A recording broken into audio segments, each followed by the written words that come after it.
Okay, so hello. Today is the 4th of March 2022, and we'll talk about two architects. One who was born on this day, March 4th, and one who died on the same day, March 4th, but a different year. Lauritz the Thurah, I don't know if I pronounce his name well. He was Danish, Dane, and Raimund Abraham, who died on the 4th of March 2010. Let's read a little bit about the Danish architect. So Lauritz and the Thurah, known as Lauritz the Thurah, born March 4th, 1706, and died in 1759, was a Danish architect, an architectural writer. He became the most important Danish architect of the late Baroque period. As an architectural writer and historian, he made a vital contribution to the understanding of both Denmark's architectural heritage and building construction during his day. The Thurah was a self-taught architect who learned much of what he knew by studying the inspiring buildings he saw on his travels outside Denmark between 1729 and 1731. He brought home the Baroque style, which was then popular, but was quickly losing way to Rococo. Throughout his life, he maintained a loyalty to the Baroque, even as the world around him continued to change, and he lost work assignments to others who mastered the newer, more popular styles. Well, I have the highest admiration for someone who remained loyal to his beliefs and who was also self-taught. And we know other examples of remarkable self-taught architects, don't we? So this was the man, a Dane. A Dane, just like the archangels, but dressed differently. I wonder what these architects or him would have thought in the 18th century, wearing a t-shirt. And vice versa. Why wouldn't we imagine today an architect being dressed like this? Of course, that architect would probably look ridiculous, but you see, the things do change. Anyway, some drawings by him or renderings. I'm not even sure if this was by him, but when I typed in drawings by this architect, I came across various images. They look rather naive. It's very possible, or I don't know, maybe it was done, this rendering, by him. Although I'm a little bit suspicious that this is not the case, because these illustrations here, are rather sweet. Anyway, maybe here we have engravings of some of his buildings. Anyway, he was, although he didn't live like today's stars, meaning he died rather young compared to how long architects live these days. Let's not forget Frank Gehry was 93 years old just a few days ago, and Alvaro Siza is also around 93, and Doshi also 93, and Kenneth Frampton 91, and Peter Eisenman 89, and there are plenty of architects. Richard Meyer also close to 90. Anyway, a mansion from 1732 to 1736, Roskilde Mansion.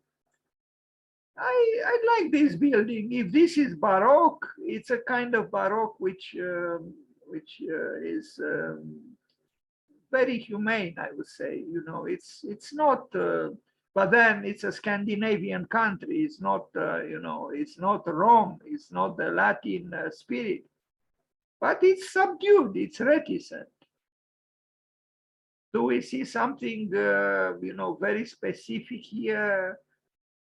I don't know. I mean, it's a pleasant building, I would say. I personally like it. I would not have thought of it that it is Baroque, but maybe inside or here, in what way is it Baroque? If it is Baroque, it's in a very, restrained way. I admire the Scandinavians, the reticence. Well, not any longer. I mean, Bjarke Ingels is not so reticent, but usually the Scandinavians are reticent, although they are capable, like the Norwegians. I don't know if in architecture, but in literature, some like Henrik Ibsen, or in graphic art and painting, Edvard Munch, they can be expressionistic as well. So the northern spirit is not only, reticence and equilibrium. They could also erupt in sometimes almost, yes, the verb to erupt is probably correct. You know very well that Scream by Edvard Munch, well, that's not, after all, could you scream in a reticent way? No, it's not possible. But this building is not a scream, that's for sure. It's a, it's a peaceful building. It's not crushing, it's not arrogant, it's not turbulent. It's a nice building. It behaves. Now the spires there belong to the church that is not by him. The building by him is in front, where the bicycles are and the cars in. But it's a nice picture, because you have the exaltation, if we can call it so, of the church, and then we have the terrestrial kindness of the building by this architect. A palace, Hermitage, probably Hermitage, a palace, 1734, 1736. This one, yes, is more, more pointing in the direction of the Baroque. It's not a bad building, it's emphatically placed on that base. Please be kind and turn off the microphone. Thank you, unless you want to say something. Thank you. So, another building by this Danish architect about whom I knew nothing just 2 days ago, but I discovered him, and because, please be kind and turn off the microphone. Thank you. Unless you want to say something, please. So, Danish Baroque.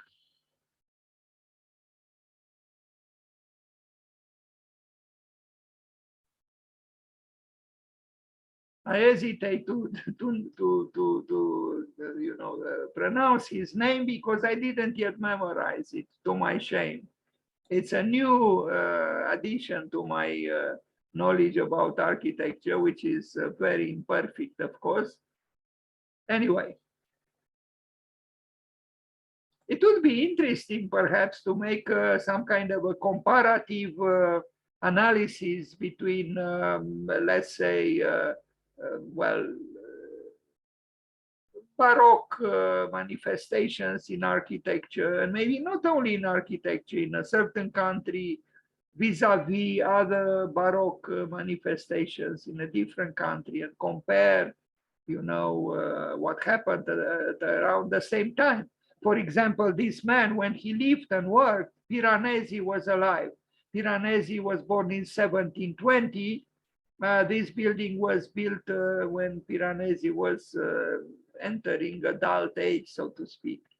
Now, the cultivation or the fascination with ruins, I don't know if this Danish architect would have had. Anyway, 4 pavilions for a hospital. I couldn't identify these 4 pavilions, but I'll show some pictures from the Fredericks Hospital, 1754, 1758. Again, it's not an architecture of, it's not a wow architecture. No, it's not. I regret that this picture, in this picture, I cannot see very well. We cannot see very well the building, but we see the fence on the other hand. There are interesting things here, this sense of equilibrium and at the same time the distortions of Baroque interventions.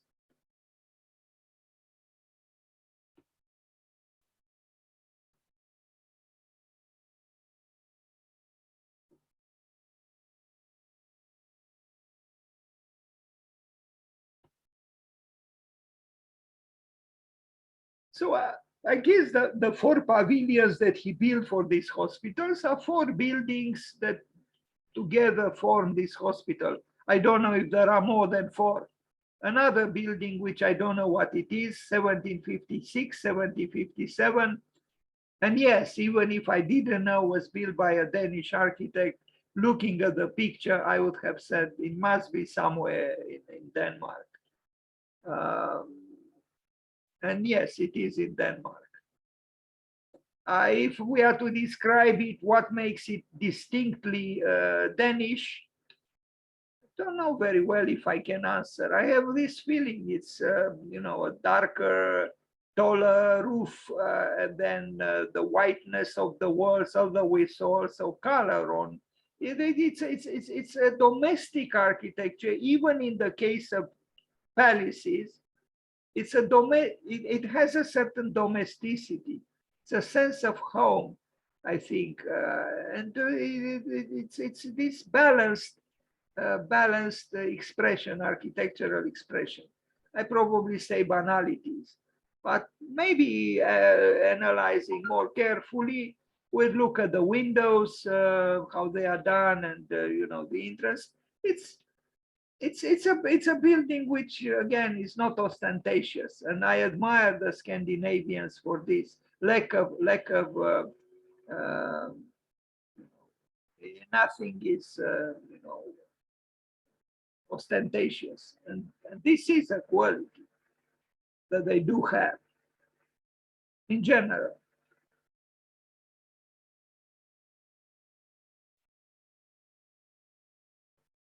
I don't know if he designed the gardens, but I like the garden, so I included in the presentation. We'll end very soon. This presentation is just a short introduction in the work of an architect I knew nothing about, as I said just 2 days ago.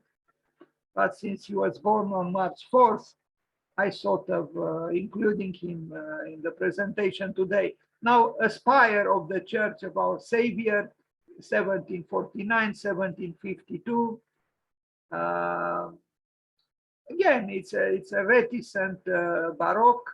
The spiral is what makes it Baroque. Otherwise, I don't know, maybe the golden sphere at the top a little bit, but it's still a restrained expression. I guess he designed only the spire, and the building existed prior to his work here.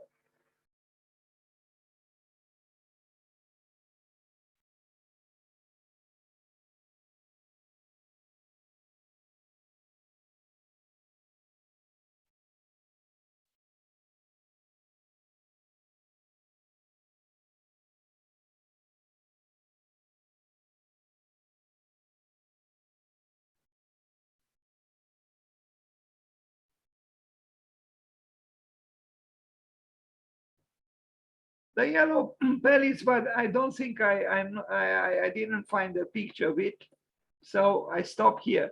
The yellow palace, I wish I looked for a yellow building by him besides what we already saw, but I couldn't find. So my imperfect and short presentation on this architect ends now. And now we go to Raimund Abraham, an important architect who died in 2010. And let's see.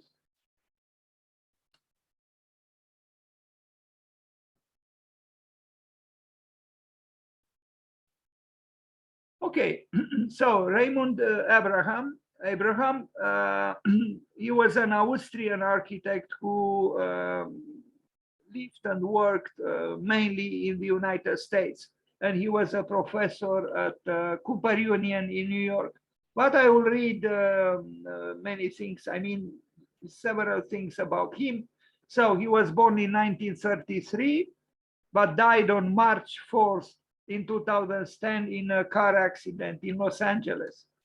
So Raimund Johann Abraham was born in 1933 in Linz, in Austria. Throughout the 40-year career, Abraham created visionary projects and built works of architecture in Europe and in the United States. From 1952 to 1958, Abraham studied at the Graz University of Technology. In 1959, he established a studio in Vienna, where he explored the depths and boundaries of architecture through building, drawing, and montage. Abraham's first book, the 1965 publication, Elementare Architectur, was made at a time of transition between architecture studies and practice. In this early volume on elemental structures, Abraham explores the built environment, absent aesthetic speculation, and determinations about design, instead coming from the relative level of knowledge and also the desires of the builder. Now this, I imagine this text sounds a little bit strange in English. Maybe it was translated from German, I don't know. In 1964, Abraham emigrated to the United States. So he emigrated at, he was 31 when he left Austria. Abraham was an influential architect in his native Austria and the New York avant-garde. Abraham's poetic architectural vision was influenced by the Viennese tradition to align architecture with sculpture, and also by the Austrian physicist and philosopher Ernst Mach. Abraham theorized architecture on a collision course with the needs of humans, yet striving for coexistence in a constant state of creative tension. Beginning in the late 1950s, his enigmatic architecture placed Abraham among the avant-garde, such as Hans Hollein, Walter Pichler, and Günther Dominique. In 1958, Abraham collaborated with Friedrich Florian, placing third in an international competition to design the Pan-Arabian University of Saudi Arabia, and in 1959 placing second for the design of the Democratic Republic of Congo, of the Congo Cultural Center in Leopoldville. Abraham criticized mainstream architecture's preoccupation with style, its indifference to history, and the rigid definition of modernism at that time.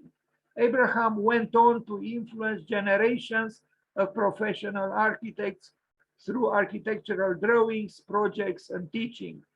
As I said, he taught at Cooper Union in New York at the time when John Haydock was the dean. And it was and is a remarkable school.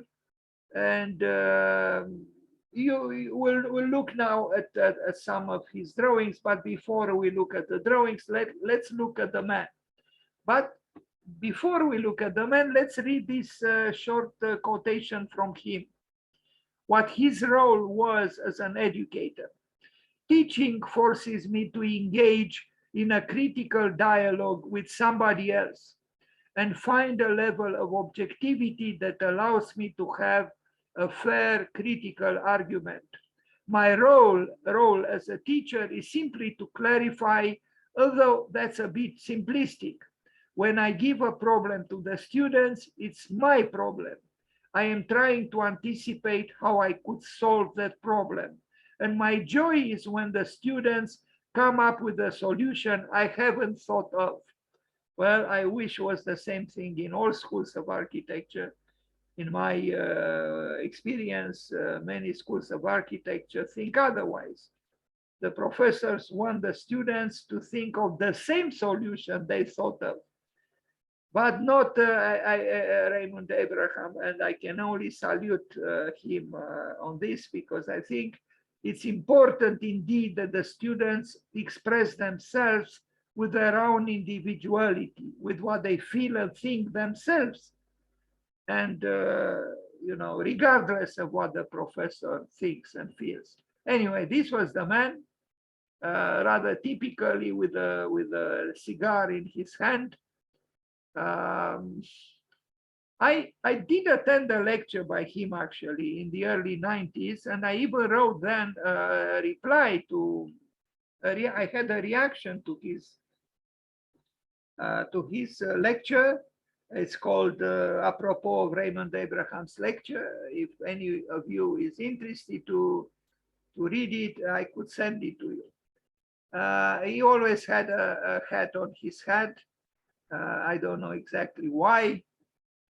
This is a book which I actually have in the absence of Raimund Abraham, which was published in Vienna. And it was published in the same year when he died. And I see here with the name also Wolf Prix. An interesting and intriguing presence in architecture, Raimund Abraham. And I will try to see if I can verbalize in what way he's intriguing and relevant to us. He drew very, very well. Maybe I almost feel tempted to say maybe too well, because the drawing in architecture should be, I think, a way of describing a building, but not an end in itself.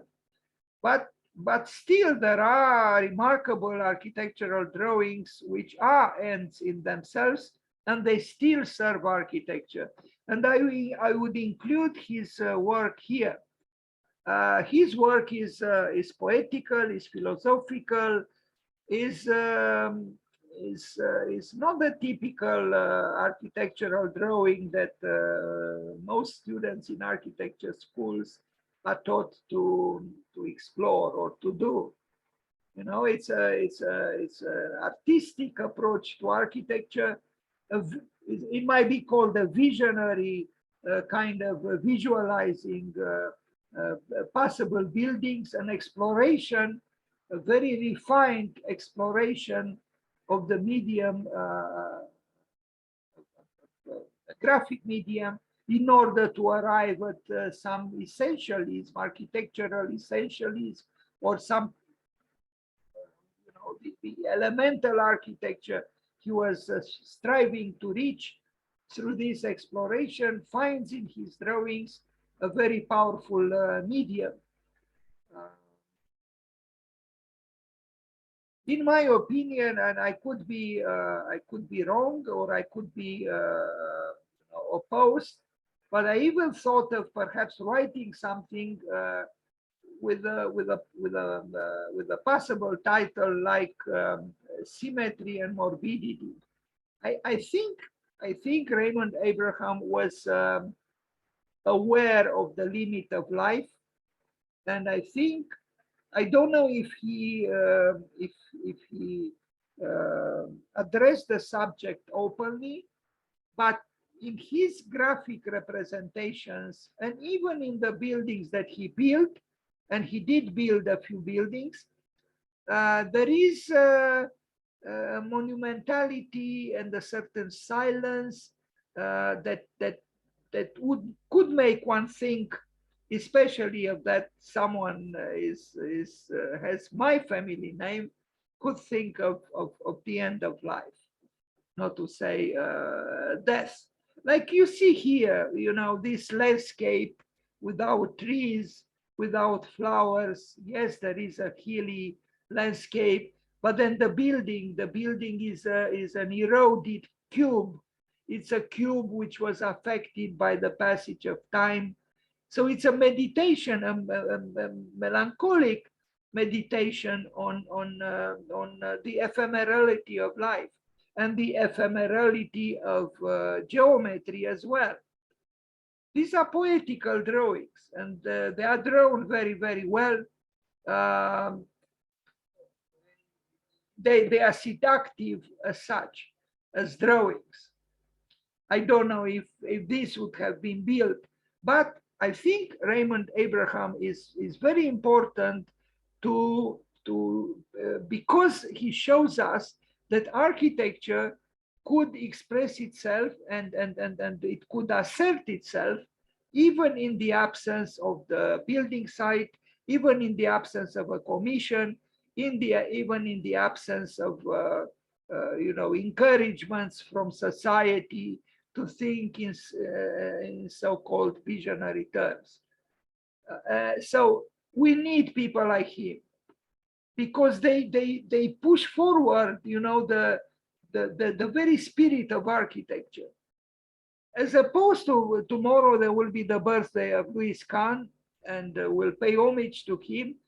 Kahn made drawings which had some elements of what might be called visionary architecture. But you feel from the drawings of Louis Kahn, unless we talk about his voyage, his drawings that he did in his trips to Egypt, so on, we feel that the finality of the drawing was the built building, but not so in the drawings of Raimund Abraham. In many of the drawings of Raimund Abraham, the drawing finds its finality in itself. And there are, personal renderings of his visions.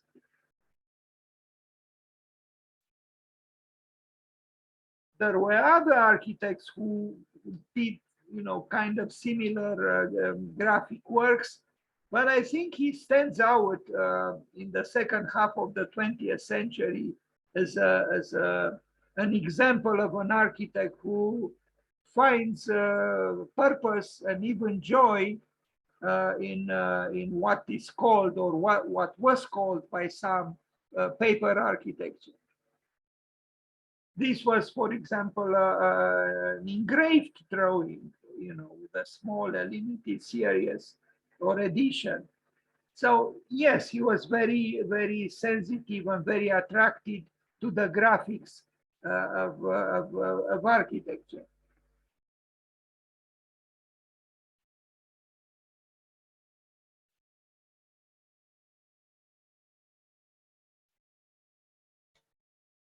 Now, it's very possible that if this graphic representation of a possible, let's say possible, with half mouth, impossible building, if it was built, maybe it would not have been as interesting as it is in the drawing. I don't know. Maybe I'm wrong. I hope I'm wrong.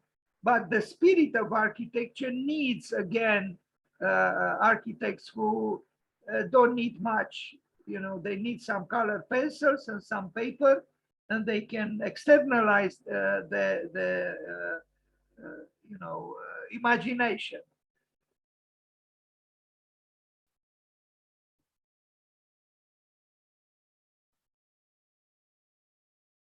These are not commercial drawings. These are not drawings meant to, easily seduce with a too explicit form of rendering a possible client.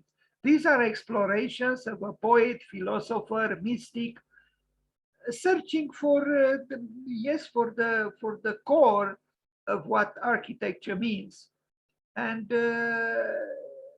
again, unfortunately, this sort of activity is not very common, because the architect is taught to begin with, and then later on, he dedicates his or her efforts in order to, seduce clients with voluptuous renderings, with expensive cars in front of a less voluptuous building, and tremendous display of wild clouds on the sky, and sometimes, of course, seductive silhouettes near the expensive car. We'll see nothing of that in the drawings of Raimund Abraham.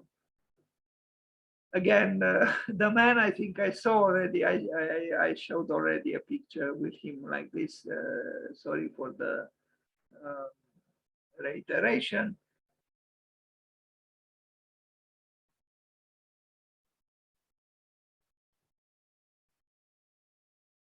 So while his drawings, some of the drawings you saw were very elaborate and very finely drawn, we can see that he was also temperamental in the handle of the pen.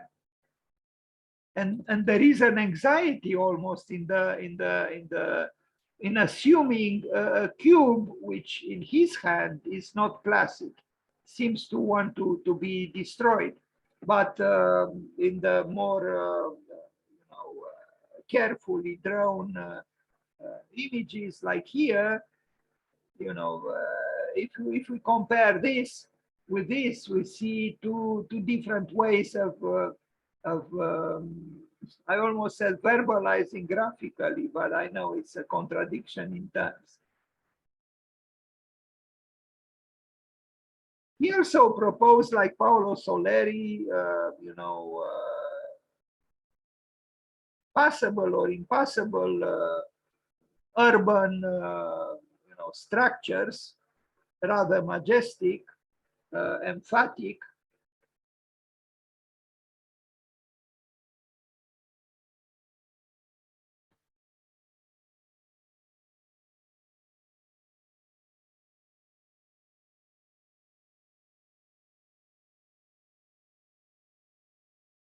We are going to see also a few buildings by him, so it's not that he only drew, although to just draw in architecture is not necessarily,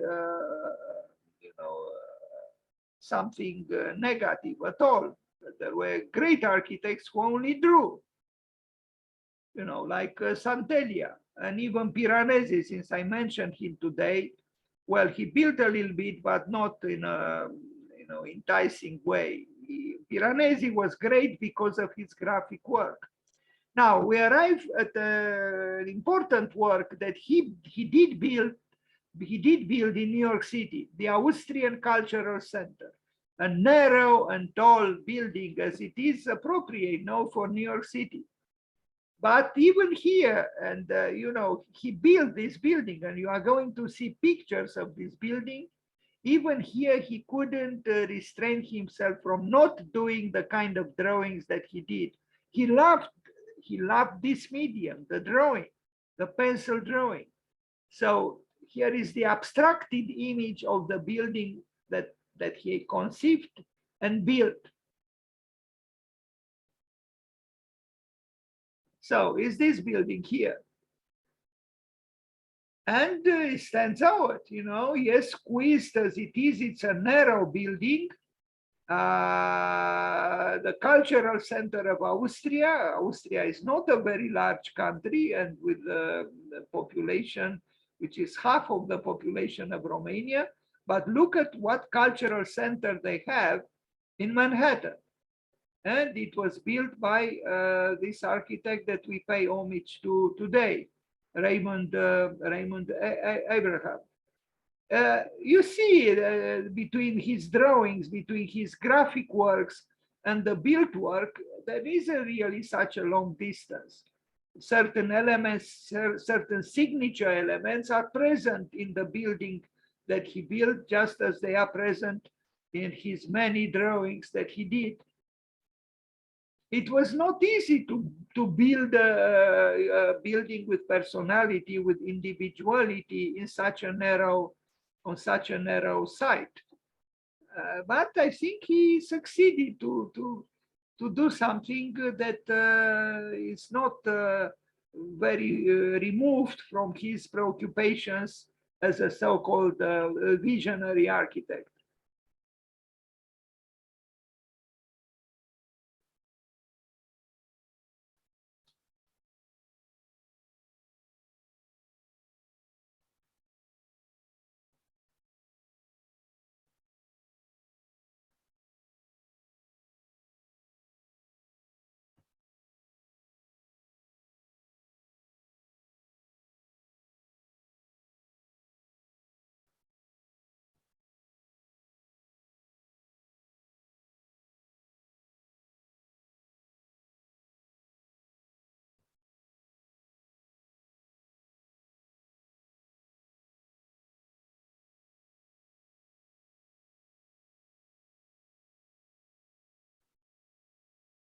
Again, his drawings, his renderings are, you know,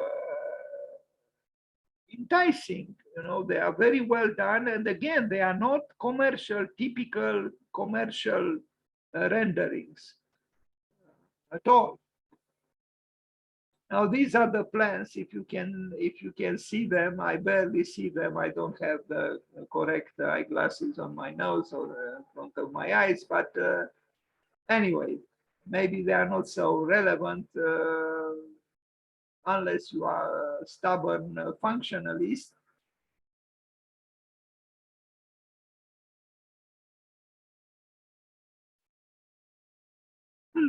They were published in a book. That's what we look at here.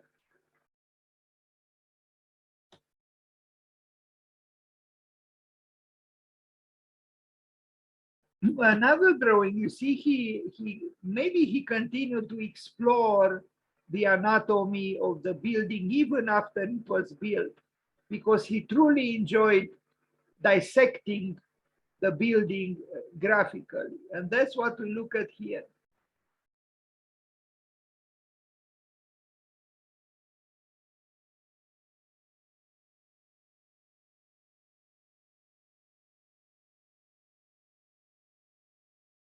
At Cooper Union, the school where he taught was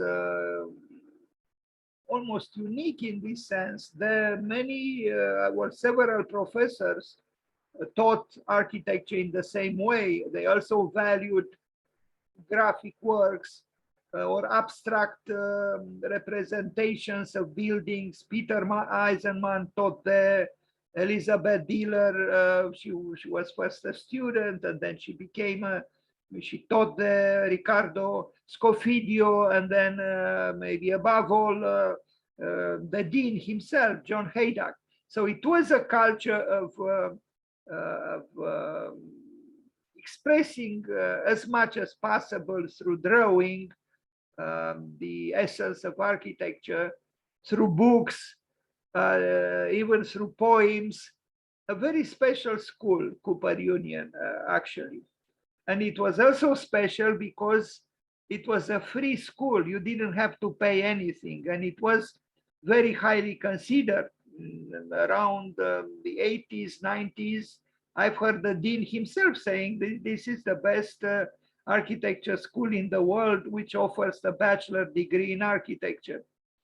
But a school that was rather difficult to get in. You had to prove yourself as being, you know, have certain qualities and seriousness, talents, and so on. But then you didn't have to pay, which was, I don't even know if there is another school like this in the United States.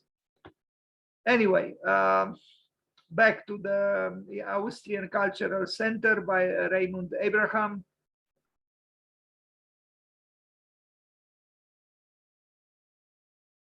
Of course, only this part is his building. His hat.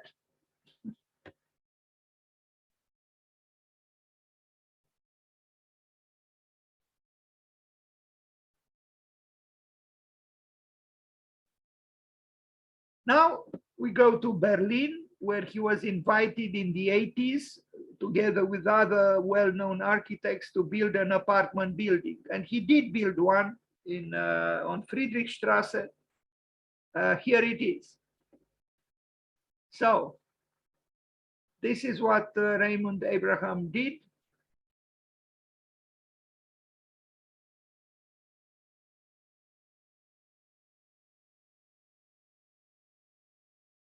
There are other important buildings by other well-known architects not far away from here, Aldo Rossi, Clecus, Rem Koolhaas, even Jean Nouvel has a, but that was not part of this colony of buildings built in the 80s.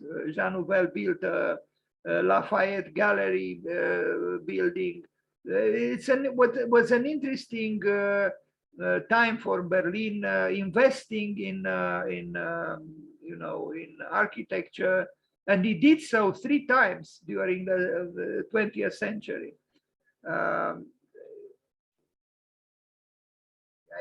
They had the inspiration, Berlin, to invite important architects from various countries and ask them to build a block of flats. And in the 80s, they did so. They did it once in the 30s, then in the 50s, and then in the 80s. So now Berlin has a constellation of signature buildings in the field of housing by very important architects from the 1930s, 1950s, and 1980s. This was built in the 80s. Hans Hollein also built a part of this action in the 80s. I mentioned him because I read about him at the beginning. The Austrian avant-garde. Austria, although it's not a large country, had and has very important architects.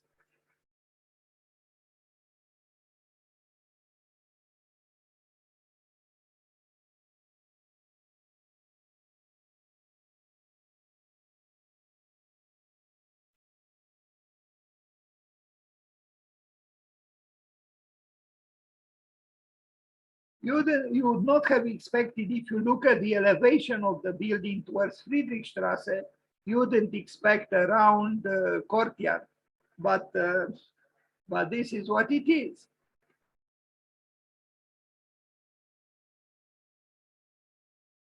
Elementare Architecture. This is a book he published, and here is a view of that round courtyard.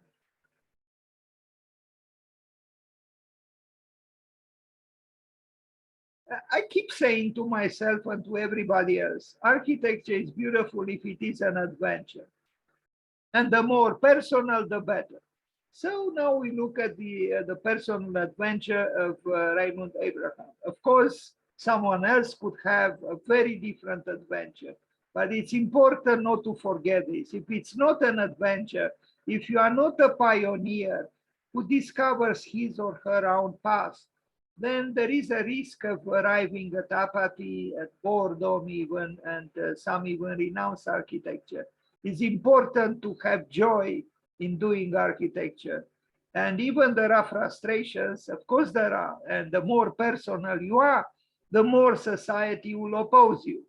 But at one moment, perhaps society wakes up and applauds you and shakes your hand and gives you commissions.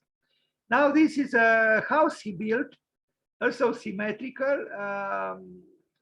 Fortunately, I do not, I guess is the name of the owner. What can we say? It's a good building, but I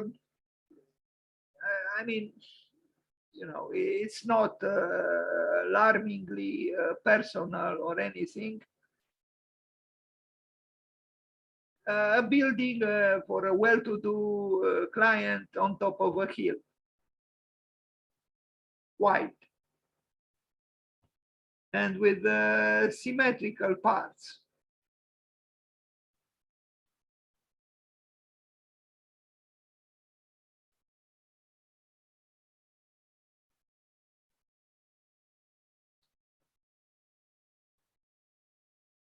Raimund Abraham.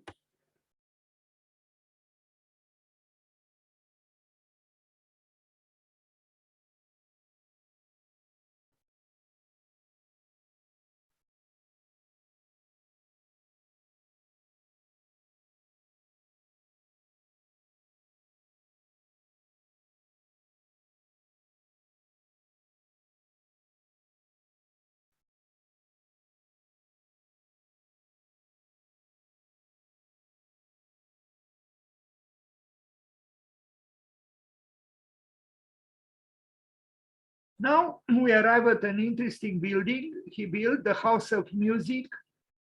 So in Austria, here it is. And I would say it's a courageous building, a little bit fortress-like, but also, you know, with a level of ideality that is appreciable. And there is, in this perfect roundness of the building, there is also conflict. Is the conflict between the triangle and the circle. Um, it's well done. It's well built, and it is. You know, a building which shows again his ability to transcend the predictability of commercialism. Concrete, yes, what can we do? It's concrete, but also has some wooden parts, and we are going to see them.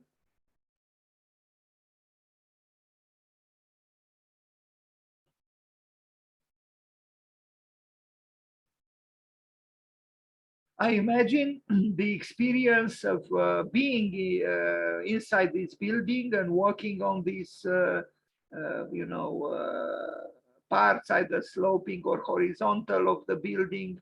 I think the experience of the building could be enticing, could be interesting. This is the plan.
There are in his work elements of what is called speculative architecture, even when built. Now, what is speculative architecture? The word speculative in English doesn't have the pejorative connotations that it might have in other languages. Speculative is almost like saying a philosophical architecture, an architecture which meditates on abstractions and externalizes them or honors them with an underlying interest in the built work, even in the built work. So an element of abstractness continues to exist even after the work was built.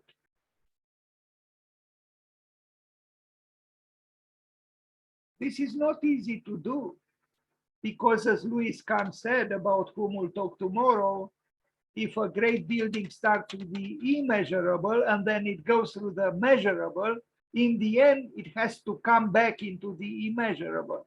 But that's not easy to do. Maybe at first you could have an intuition that could approximate what the word immeasurable might mean. But then when you begin to measure it and you begin to, you know, design it and implement it, you might lose actually the ineffable quality of the first intuition or thought or feeling. This is an interesting building, and it's very possible. I don't know. I didn't know personally Raimund Abraham, that he loved music, and the House of Music is his homage to music. I don't know if I have here in this picture, in this presentation. I hope I do. There is a picture of him and Lebbeus Woods sitting on a concrete bench in front of the church Saint Pierre de Firminy Vert in France. both Raimund Abraham and his friend and colleague Levi Woods, who died in 2012, 2 years after Raimund Abraham died, went together to France to see the church Saint-Pierre de Firminy by Le Corbusier, which was built after the death of Le Corbusier. Anyway, the House of Music by Raimund Abraham.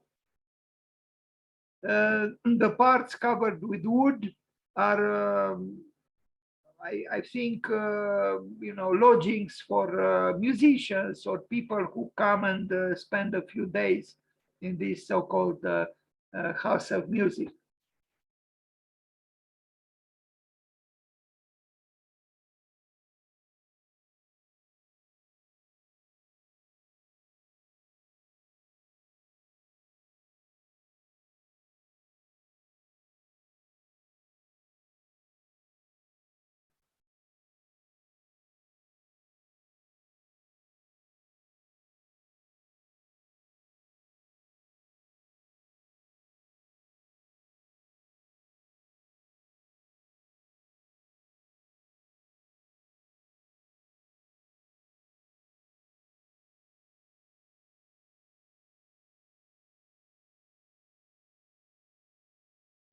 Now, he talked about the reality of the unbuilt.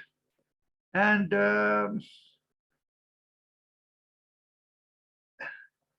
his friend Levi Woods talked about the reality of the ideal. So indeed, the ideal and the unbuilt could have their own reality. If something is unbuilt, doesn't mean that that something is not real. Sometimes a good drawing, in my opinion, is more real than a built building, which is irrelevant, or which has no life in it, which is, prosaic and banal. I mean, there are so many such buildings in the world. Are they really real? I mean, they appear to be real because they are facts, but we know very well what Einstein said about facts. The factual reality is often not real. And what appears to be unreal, like a unbuilt work, if it's of quality, if it's deeply felt, if it's intense, if it brings a vision into manifesting itself, then it's real. Who would say that the drawings of Antonio Santeglia are not real? And they are just drawings. Who would say that the etchings of Piranesi are not real? They are very real, except that, yes, they are not built, but they are real. And on the other hand, as I said, there are countless worthless buildings which claim they are real, and in fact, they are not. Anyway, it was an exhibition inside the House of Music, which I think had this name. It's titled "The Reality of the Unbuilt." Now, a proposal for New York City, which didn't become a built building, an unrealized project by Abraham for a structure on Delancey Street on the Lower East Side of Manhattan. In what direction is architecture moving? Architecture moves towards itself, to dissolve in itself, to become speechless for the sake of silence, yet filled with a desire to signify its solitude. Silent, unknown, sign. In the written image, immutable. In the drawn image, unspeakable. In the built image, uninhabitable.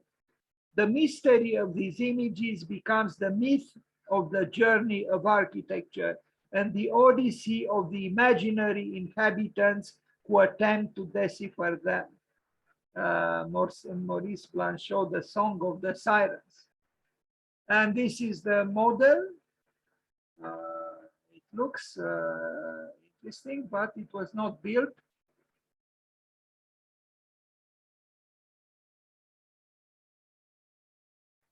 I mean, again, this is a model, and this is the so-called real, which was built. But is this more real than this? I'm not convinced, even though this didn't become a built work, but I wouldn't say that it's less real in terms of, even beauty. I would say that it's more real than what we see here. We cannot reduce the real to the measurable and to the palpable. I think Dostoevsky was right when he said reality includes also the fantastic. And what we call often real or the reality is not actually real. True reality is more complex and it includes even the unreal. Now, two other unrealized projects by him, the Beijing Center for Well-Being. I don't know. I mean, I would not have expected Raimund Abraham to do a center for well-being, but anyway, it was not built. Beijing, of course.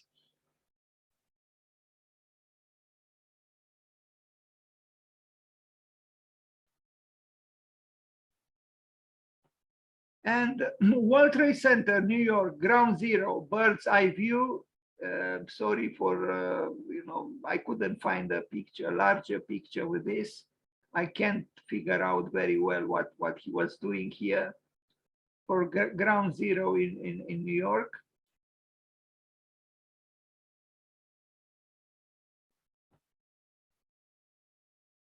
The world towers. Here is a rendering or a picture of the model. Of course, he died in 2010, so when the tragedy happened, September 11, he was there, and together with other architects, they proposed all kinds of things. Now I show a furniture design, if I am to call it so. It's a polemical chair, if these words are correct.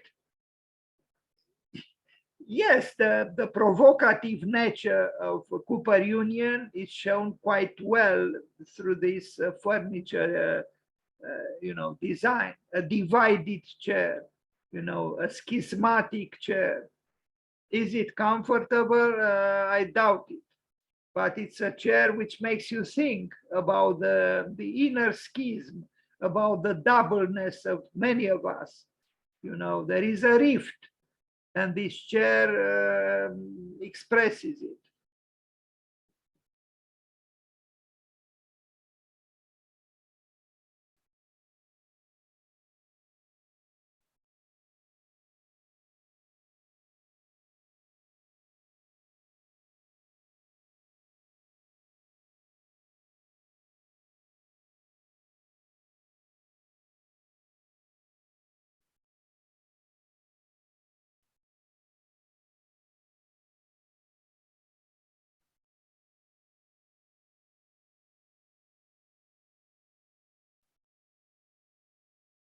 And now I show his project for New York Times Tower, a competition in which I took part myself.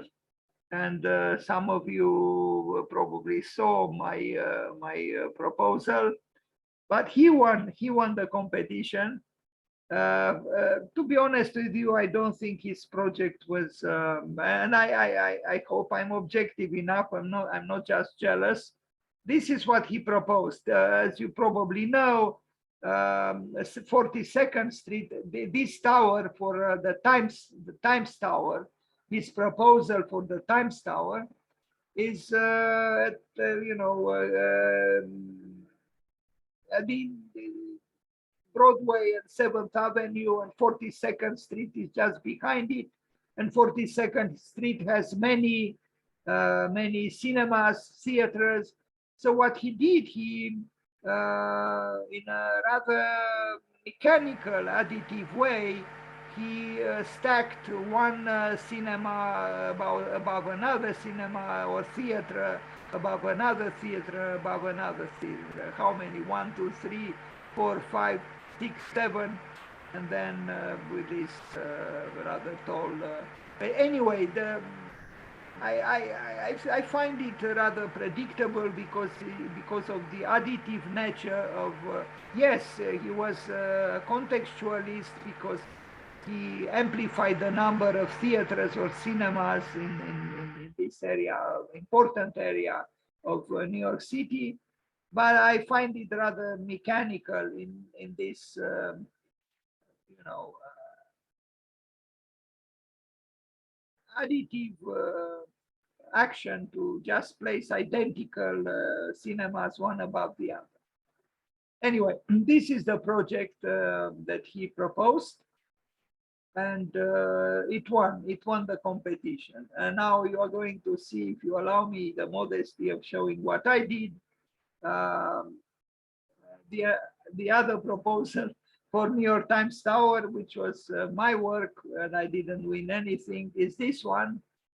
And as opposed to him, who responded with the theme with just one tower, I proposed two towers, the red one and the white one.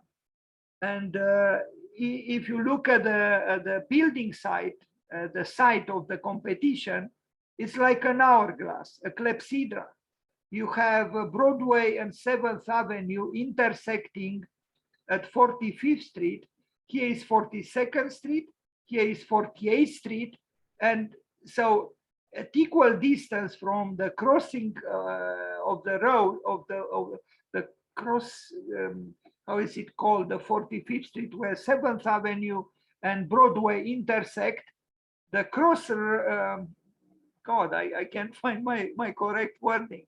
This intersection is considered, almost like almost the most important place on earth, because 7th Avenue and Broadway intersect, the crossroads of the world,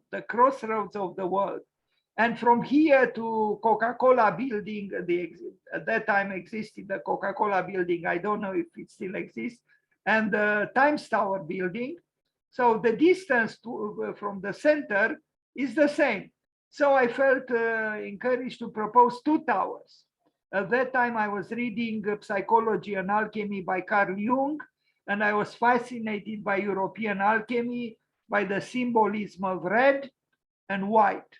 Redness symbolizing south, the sun, fire, and white symbolizing, and also the king, and white symbolizing the queen, the moon, water, and north. And for these two primordial forces, I imagine two towers. The red tower at south for the sun and for fire and for the king, and then at north, a white tower. But if you projected these towers on the land, they would reach, exactly, they would reach each other with their tops at 45th Street, where the cross, again, I forgot the world cross. God, I can't find my words. Anyway, in front of both towers, I imagine two giant urban chairs. The white one cut to accommodate a mythical figure, the male, the man, red, and then the red one on which sat the queen, again, very large beings. In fact, these urban chairs would have been so huge that you, a passerby, you could have walked underneath the seat of this urban chair. But if you put together in your imagination, in your mind, the two chairs, you will get, symbolically the wholeness of the world, a number 8. But a chair itself was a cut sphere facing each other, the red king and the white queen. Here I only show, the red king. Of course, this kind of proposal probably made people uncomfortable. But what it was very strange, and I try to be honest, I rediscovered the symbols of New York City in 1939, the Trilon and the perisphere, as they were built by Wallace Harrison. I didn't know about that. In fact, I just arrived in New York City when I did this so-called conceptual project. But in the office where I worked, a Japanese architect told me, this makes me think of the Trilon and the Perisphere. And then he brought me a book or a magazine, and I saw what Wallace Harrison did. I don't have, and I should have had that realized project by Wallace Harrison. Anyway, this is the day for Raimund Abraham, to remember him. He died in 2010 on the 4th of March. This was his proposal for Times Tower, and this was my proposal for Times Tower. I thank you.